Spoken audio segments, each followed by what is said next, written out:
This is 2OF Entertainment. Welcome to the Lost Dollar Business Club, where we talk about business, and not just business. We talk about what makes businesses go up and what makes businesses go down. If you're interested in businesses, this is where it is. We talk about the global economy. We talk about global politics. We talk about everything and anything business related that affects your life on a global scale as well as a local scale. And don't miss after the show, Lost and Found.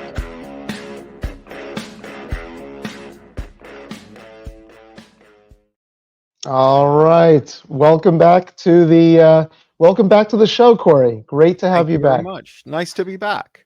Yes, well, you've been writing a lot of books, which we'll talk about at the end of the show.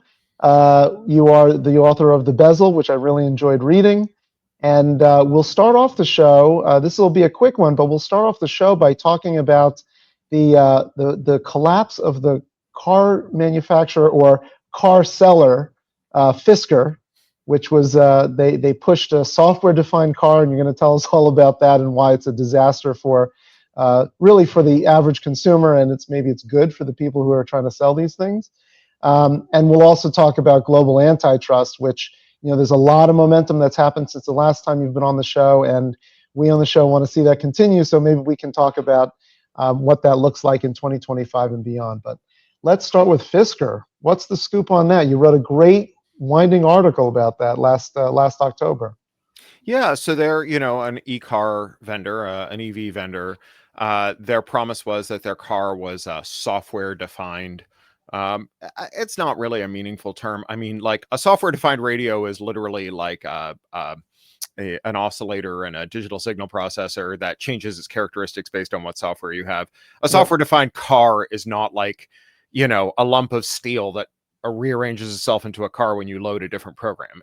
It's what they're just saying is that this car, broadly speaking, has reprogrammable firmware for all of its components and subcomponents, that it is networked, and that those network connections can be used to remotely reprogram the car. And so on its face, there's nothing particularly wrong with this, but you have to understand that we live in an environment of extraordinarily weak protections for consumers of all kinds. Take privacy law, right? The last time Congress updated consumer privacy law was in 1988. They passed a law called the Video Privacy Protection Act that bans video store clerks from telling newspapers which VHS cassettes you keep at home. So this is not the last privacy threat Americans have faced. And Congress has just been hitting the snooze bar on all kinds of protections for 40 years. We did just go through a 4-year period where the Consumer Protection Agency, the Federal Trade Commission Act, rediscovered these powers that it had since the 1930s when the Federal Trade Commission Act was first passed. Under Section 5 of the FTCA, the Federal Trade Commission can just ban anything that is, quote, deceptive or unfair, right? And so the Federal Trade Commission went after all kinds of things on this basis: non-compete agreements, dark patterns. You have the click to cancel rule, all these things where it's just it's a scam. They didn't have to wait for Congress to explain which scams are illegal. The Congress could just say, you're the no scams agency. When someone makes a scam, go and bust them for it. We saw 4 years of that. There was some Supreme Court law in Loper-Bright where they ended something called Chevron deference, which allows these agencies to have such broad powers. And so it's not clear what the FTC will be able to do in the wake of that. But for a while, we had a little enforcement from the administrative agencies to kind of pick up for Congress. But what this all means is that once you have a car that you can reprogram kind of on the fly, while the car is made by a going concern, that is quite dangerous, right? Because the going concern can reach into the car and change its characteristics from moment to moment. I call this the Darth Vader MBA, right? I have altered the deal, pray I don't alter it further. Right. And so, we've seen all kinds of versions of this. I was dumb enough to buy a bunch of Sonos speakers for the house. I thought, if I just get the ones that don't have mics, I won't have to worry about the privacy problem. But it turns out that the CEO of Sonos decided that they wanted to sell headphones, and that to do that, they would need to really change the way the speakers worked, and they couldn't get it done in time, and they wanted to ship the headphones. So they just pushed an update to all the speakers that made them all stop working. And they still That's right. Heard about that. That's right. They're still not working properly, and they can't reverse it. They can't Yeah. reverse it. Yeah, they can't back it out because like it was dependent on cloud infrastructure that they shut down. And like so you have this possibility of firms like just shifting value from their customers to themselves or to third parties, business customers, and so on.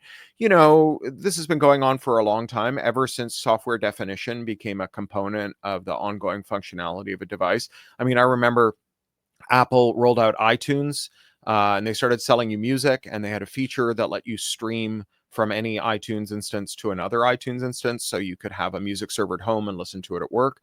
And then one day they were like, yeah, maybe you're gonna like let people who aren't your family members, and so that could get us in trouble. So we're just gonna take that feature away. Right. And you've already bought the music. Like the offer was 99 cents a track and you can stream it to anywhere. And then the next day was 99 cents a track and you can't. And like, your remedy is eat shit, right? Like your remedy is you bought it, you don't own it, pray it all Exactly. further. So that's the problem that you have when the thing is a live device. And, while there is a giant vacuum of law protecting that would defend, the public from firms, there is likewise a giant body of law that protects firms from competitors and from the public.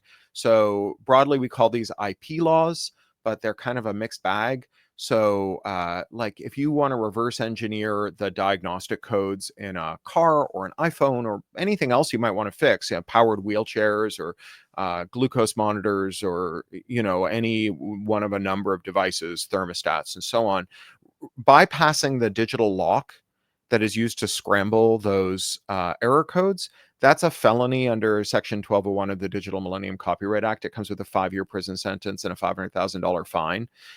In the same way that like reverse engineering a printer cartridge so that you can figure out how the printer is determining whether it's an OEM cartridge and then refill it or buy a third-party cartridge but have it tell your printer, which belongs to you and is your property, hey, use this cartridge because you're mine and you have to do what I tell you because you are an animate matter and your job is to act as my property and not as a money funnel that sucks money out of my wallet and gives shareholders of the company that made the printer. So That's like right. bypassing those locks is illegal. Jay Freeman calls this felony contempt of business model, right? Like if you wrap your product in the right kind of IP, then changing how the product works so that it works better for consumers and it opens space for competitors, that's illegal. And so on the one hand, you have the law not binding dominant firms when they attack us. And on the other hand, you have the law binding us when we try to defend ourselves.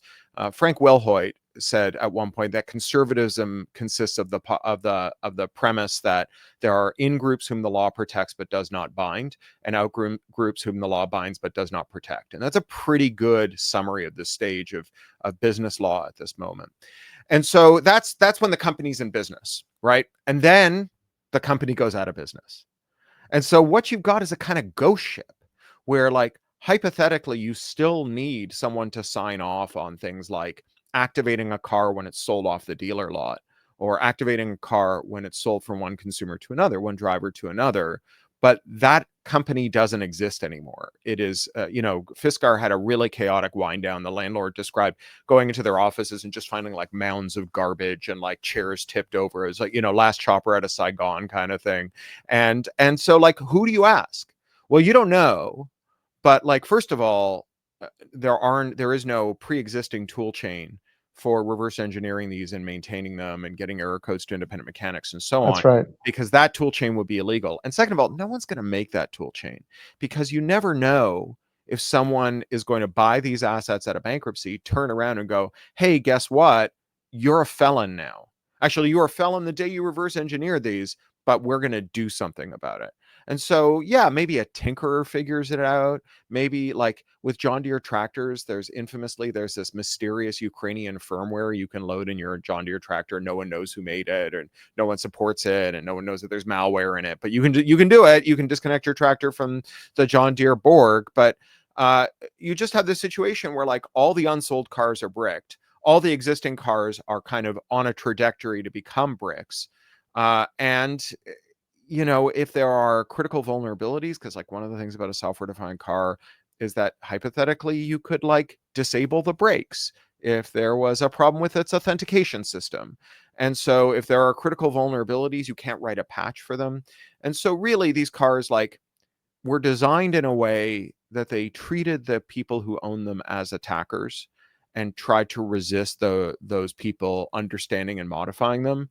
And that's bad enough when the company's in business, but it's much worse when you're kind of shadow boxing with an absentee landlord, right? With a company that no longer exists, an LLC that's been dissolved.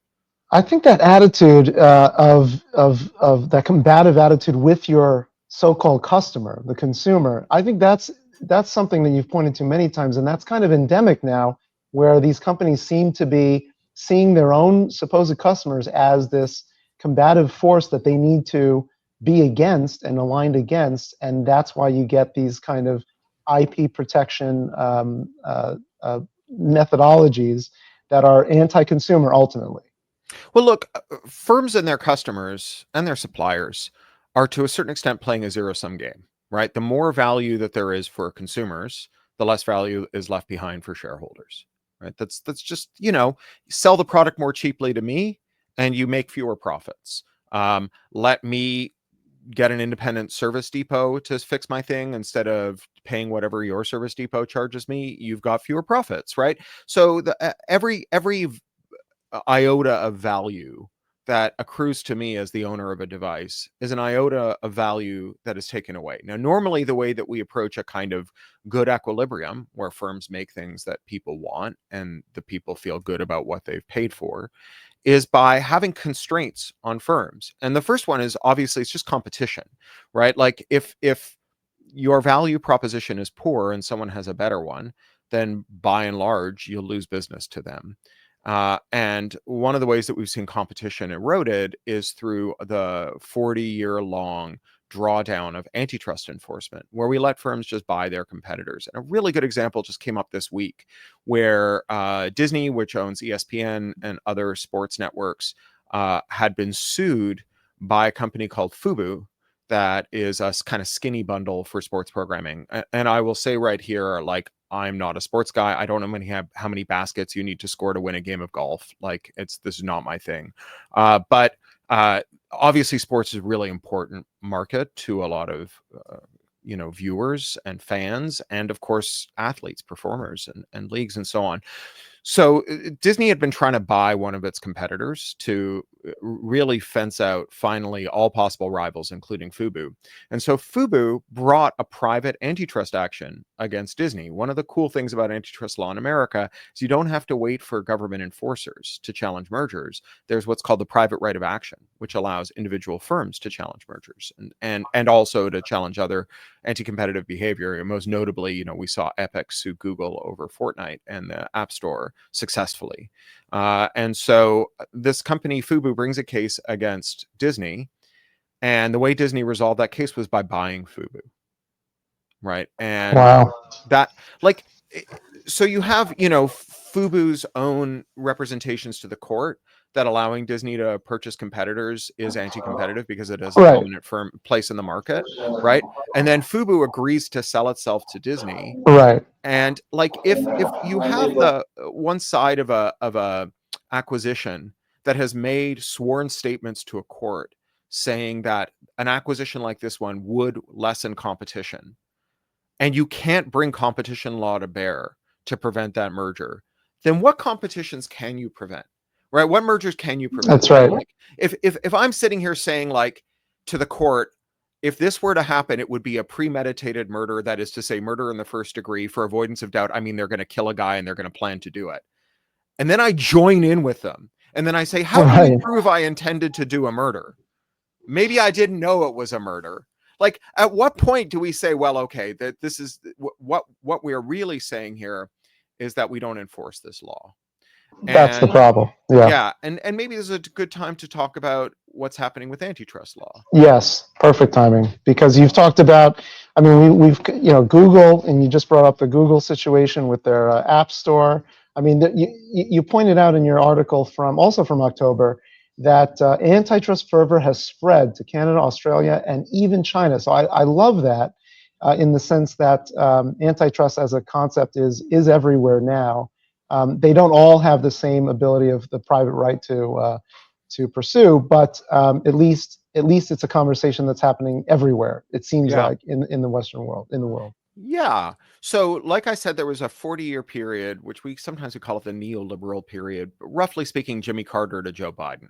Jimmy Carter started it, Joe Biden more or less ended it in terms of our approach to antitrust in the United States, where historically what we'd said about antitrust was the purpose of antitrust is to prevent firms from becoming powerful, not from abusing their power, but from having the power. Because right. once the companies have the power, yeah, they might use it wisely for a while, but if they have a change of heart, a change of management, whatever, once they're very powerful, it's very hard to unwind that power. That's right. To give you an example, IBM finally got too big for its britches. It's founded in 1911, and by 1970, the DOJ had their fill of it, and they brought an antitrust case against IBM. IBM spent the next 12 years outspending the DOJ on outside counsel, so they paid more for lawyers to fight one case against the DOJ than the DOJ spent on all the lawyers fighting all the antitrust cases in the country, and they did it for the next 12 consecutive years. So they outspent the U.S. government for 12 years. And the way that case cashed out is Ronald Reagan got elected and he canceled the case. And so IBM never faced any antitrust justice.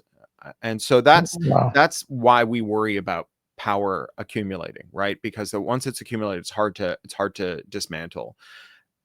Back when the first antitrust laws were being passed, you had the very first one was the Sherman Act, and it was authored by a senator called John Sherman, who was the brother of Tecumseh Sherman, the Civil War general, big Bolshevik family. And he stood up and gave this sort of barn burning speech on the floor of the Senate when they were debating the bill. And he said, if we would not allow a king to rule America, we should not allow an autocrat of trade to rule over us and the necessities of life.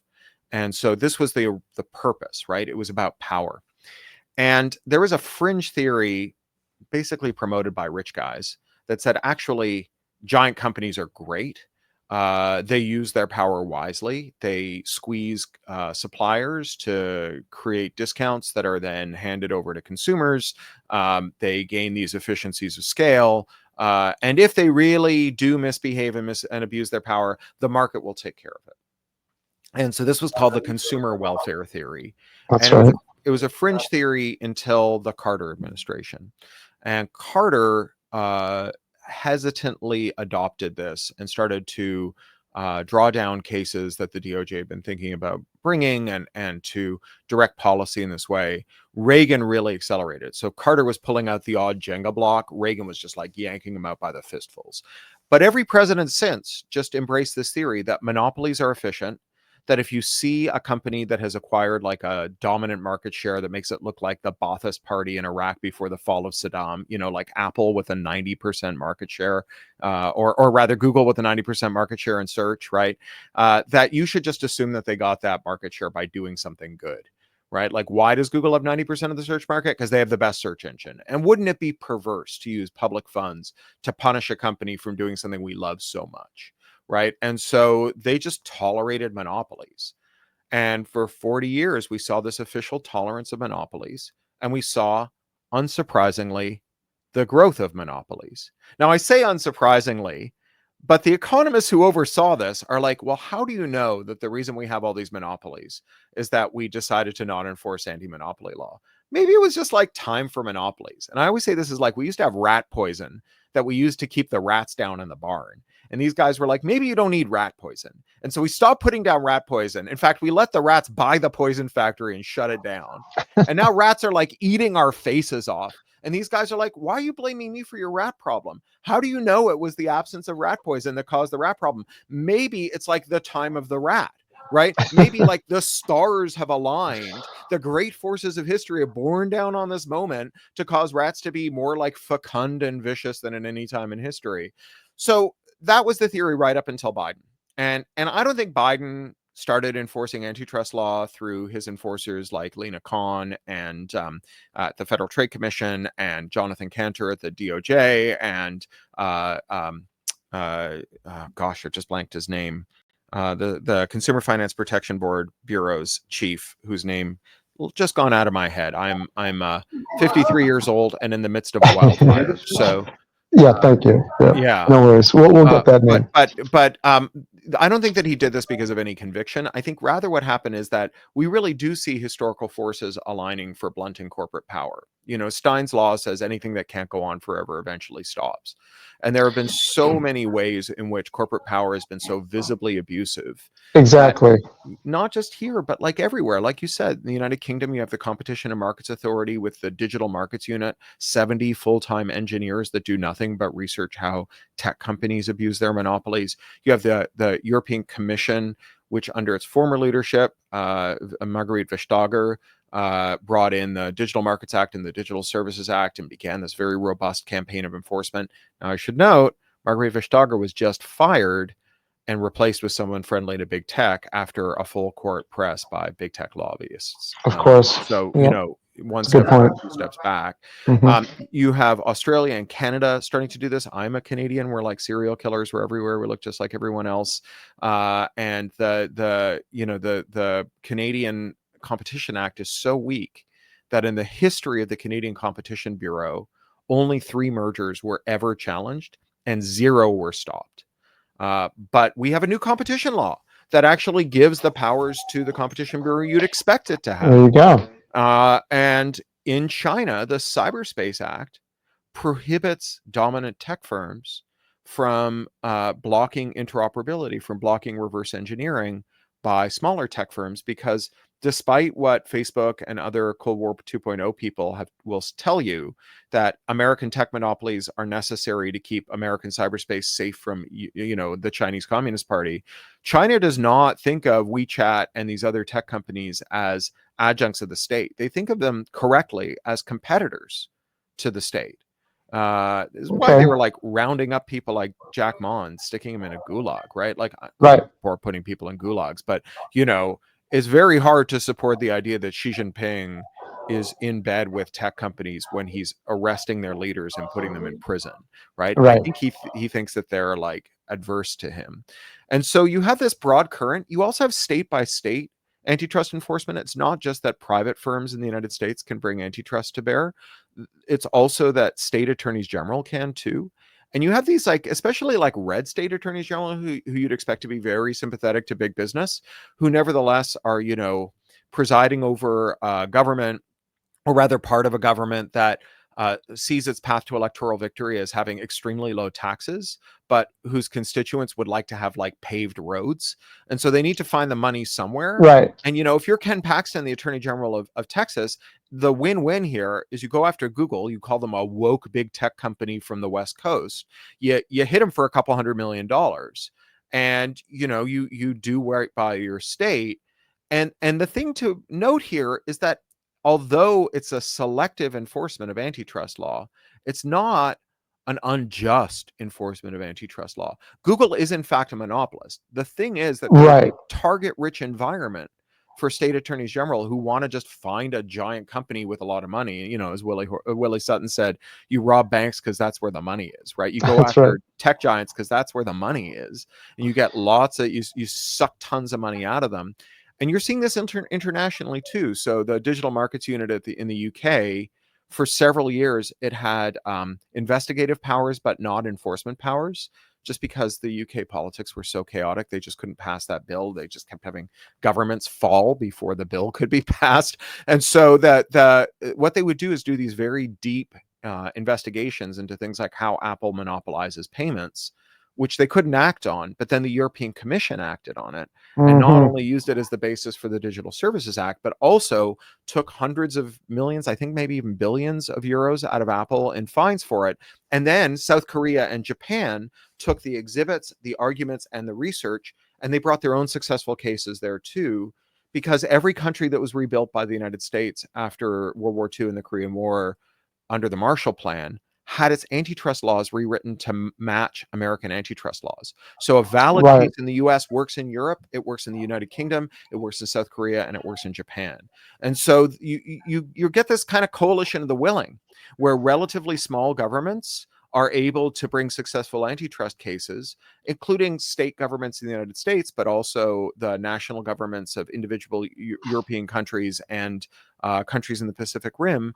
using the cases built by much larger countries like the whole European Union, the US federal government, and so on. In our final couple minutes here, and I'm sorry to cut us off, but this is a great conversation. But in the last couple minutes on antitrust, as it relates to the trajectory going forward in 2025, I mean, what are there? It sounds like there continue to be glimmers of hope for it. It's amazing that it's widespread in the common parlance now that antitrust is a thing. The anti-monopoly movement is something that even common people are talking about, average people are talking about. What do you think? Yeah, well, remember, like, there is no multi-billion-dollar lobby for antitrust action, right? The fervor for antitrust did not arise because companies launched a successful ad campaign supporting antitrust, right? This arose organically from the bottom up among individuals who are just sick of things.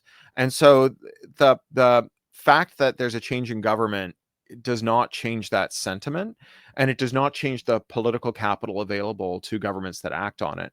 And like I say, there is this target-rich environment. So you could imagine Trump taking firms that displease him and prosecuting them as monopolies, because they will be, because America is dominated by monopolies, and those enforcement actions not being chosen on the basis of which firms are most harmful to Americans, but which ones displease him the most. But those enforcement actions nevertheless being valid, building up a corpus of precedent, changing the way that we approach it nationally, opening up more space. So, if Trump sets a federal precedent for an antitrust case that it widens the current precedential environment after 40 years of antitrust neglect, then a private firm can bring an antitrust action relying on that precedent. And one weird thing, because of the kind of power law distribution of large firms, is you have a lot of billion-dollar firms who are angry at trillion-dollar firms, right? That's epic, right? And a billion-dollar firm can afford a lot of lawyers. And so, there are lots of possibilities here for antitrust to go on. I don't think it's going to go away. It didn't arise because of Biden. It rather rode the currents of it. And, because the Biden Democratic coalition was built around a kind of unholy alliance of business interests and anti-corporate interests, Biden's compromise was the very weird idea that he would do more than any president in 40 years to fight corporate concentration, but not tell anyone about it. Right. And so, this is why going into the election, people are like, Biden mishandled the economy. The Biden administration made working people richer by fighting monopolies, right? And fighting monopolies. He made shareholders richer, right? So the Biden administration blocked the merger of ARM and NVIDIA. If you own shares in either ARM or NVIDIA, you got much richer because those are two standalone companies than you would have if they had been one big stagnant monopolist. The fact that it's all organic is a great reminder that the people listening to this show keep up the fight, keep up the conversation about antitrust. And Corey, thank you so much for joining us once again. Visit EFF.org, the Electronic Frontier Foundation. We've been at the forefront of the tech antitrust discussion and movement, and we've been around for 30 years, and we're going to be around doing this for many years in the future. So please come and see what we are doing. Join our mailing list. Consider becoming a member. EFF.org. EFF.org, everyone. You heard it on the Lost Dollar Business Club. Over my shoulder, EFF. That's great. Thank you for the work, and thank you for the writing. I love reading your books, and keep up the great work. Yeah. And good luck out there with the fires and everything. This is the next one. It's out on February 15th, Picks and Shovels, the Martin Hench book that can be read on its own about the weird era of PCs in the 1980s and where shitification all began. That's right. The story of how it began. Thank you, Corey. All right, Picks and Shovels. Have a great one, everyone. Thank you.